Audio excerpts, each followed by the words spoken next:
Ya teman-teman, selamat malam ya teman-teman. Mohon maaf nih aku baru nge-record buat penjelasan dari data kalian. Karena kemarin aku sempat janji sama kalian malam kemarin, cuman karena ada beberapa kesibukan jadi aku baru bisa nge-handle sekarang teman-teman. Nah, aku sini bakal ngejelasin nih bagaimana cara ngolah data yang kalian udah dapat menjadi kurva MSI. Di sini disclaimer dulu, aku nih pakai data tahun lalu yang teman-teman. Nah, jadi ini agak sedikit perbandingan aja sama data kalian. Nah, di sini kan data kalian masih kosong ya. Jadi aku sekalian minta tolong buat ngisi datanya. Nah, buat yang kalian gunakan di Kuva MS ini adalah itu untuk tabel keempat teman-teman atau kondisi akhir dari sampelnya. Jadi AW yang dipakai itu adalah AW terakhir kali teman kalian hitung waktu hari Senin kemarin. Gitu. Jadi kalian bakal masukin nilai AW itu, temperaturnya habis itu. Jadi kan setelah AW-nya dihitung waktu hari Senin itu ada mau ngitung kadar airnya kan. Nah, itu sebelum itu di oven dulu, ditimbang dulu. Jadi kalian juga masukin data itu, habis itu setelah di oven juga ini kan aku udah masukin di sini juga buat eh, berat dari cawan ke sampel setelah di oven untuk menghitung kadar airnya. Jadi kalian masukin nilai ini itu ke bagian sini teman-teman di W2 totalnya. Di W total satunya itu teman kalian kalau masalah Erlangga udah bantu nimbangin kemarin sama si Gina sama yang lainnya, aku lupa teman-teman, maaf ya. Nah, buat cara tahu W1-nya atau cuman tahu berat sampelnya, kalian boleh kurangin aja sama si W cawannya aja ya teman-teman, karena sampel yang kalian pakai buat ngitung kondisi kadar air akhir sampel ini itu sama dengan sampel yang kalian taruh di chamber kayak gitu. Jadi bakal nanti ketemu nih hubungan antara peletakan chamber dengan RH yang beda-beda terhadap kadar airnya kayak gitu. Kemudian aku bakal ngebahas sedikit terkait perhitungan kadar air. Nah, di sini kalian itu bakal ngitung kadar air teman-teman. Ada dua, yaitu basis basah sama basis kering. Cuman yang bakal dipakai itu adalah basis keringnya pada kuva MSI. Cara ngitungnya gimana bang? Oke, jadi cara ngitungnya itu adalah berat sampel sebelum di oven.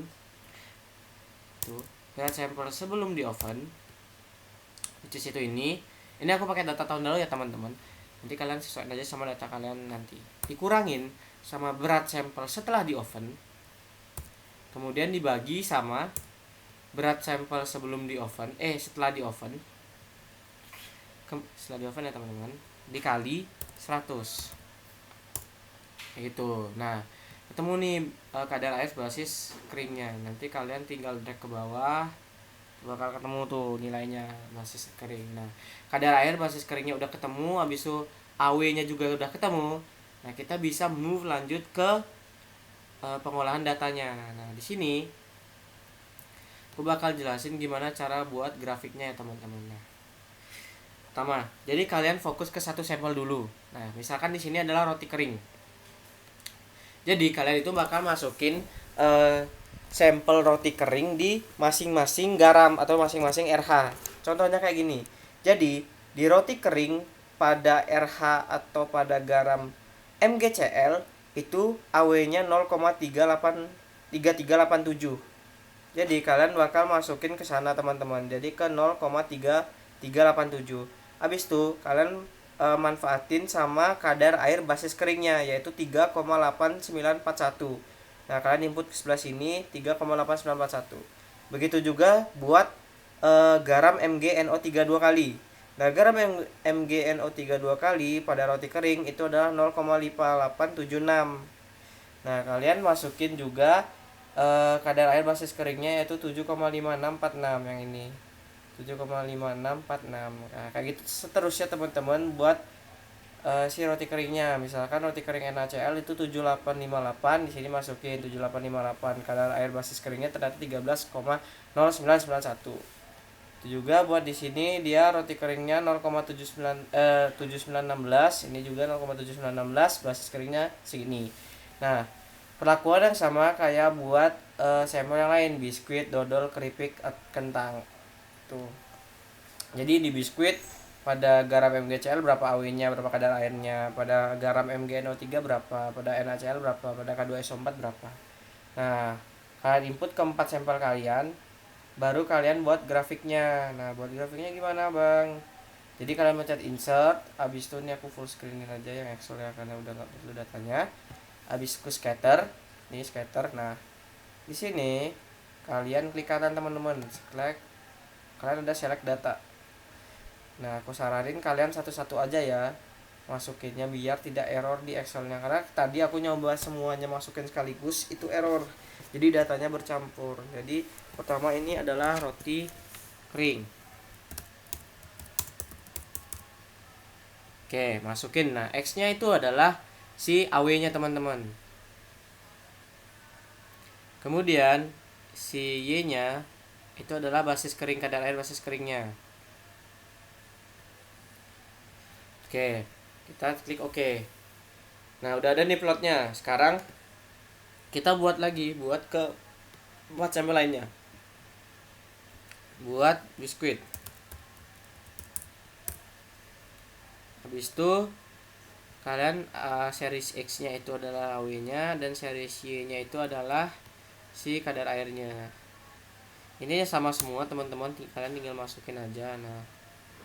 Nah udah mulai kelihatan buat plot-plotnya. Ntar ya teman-teman, masih loading.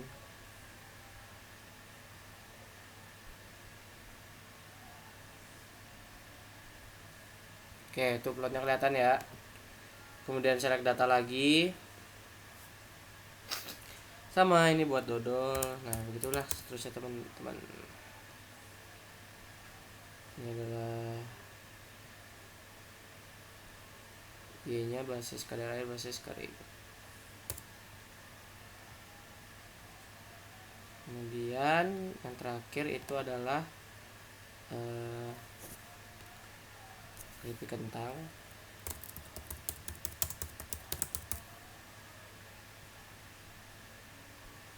Series X nya itu adalah W nya ini, dan series Y nya itu adalah ini.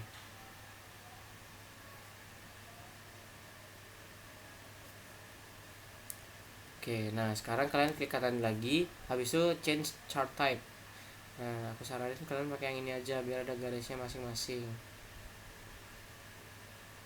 Nah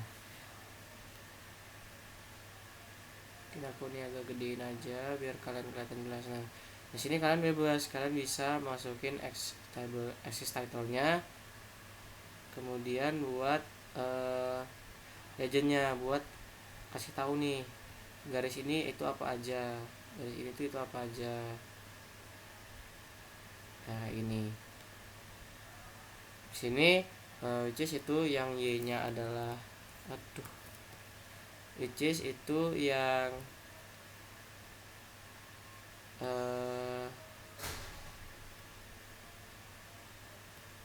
Y nya itu adalah kadar airnya,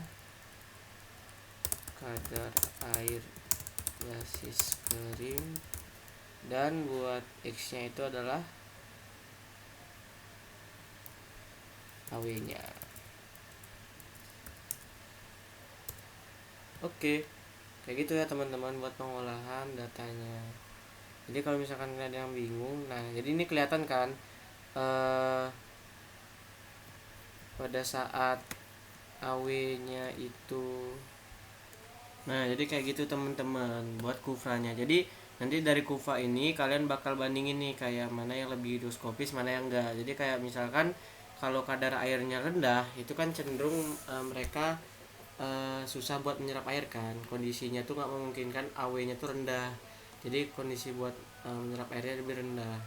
Begitu juga kalau misalkan AW-nya tinggi, ternyata kadarnya tinggi nih.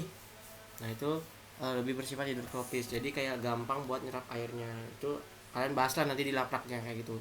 Sebenarnya itu sih teman-teman dari aku.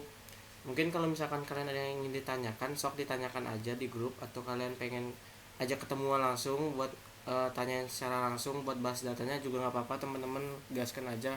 Selagi aku masih bisa, aku free, aku bantu kayak gitu. Terima kasih teman-teman semuanya.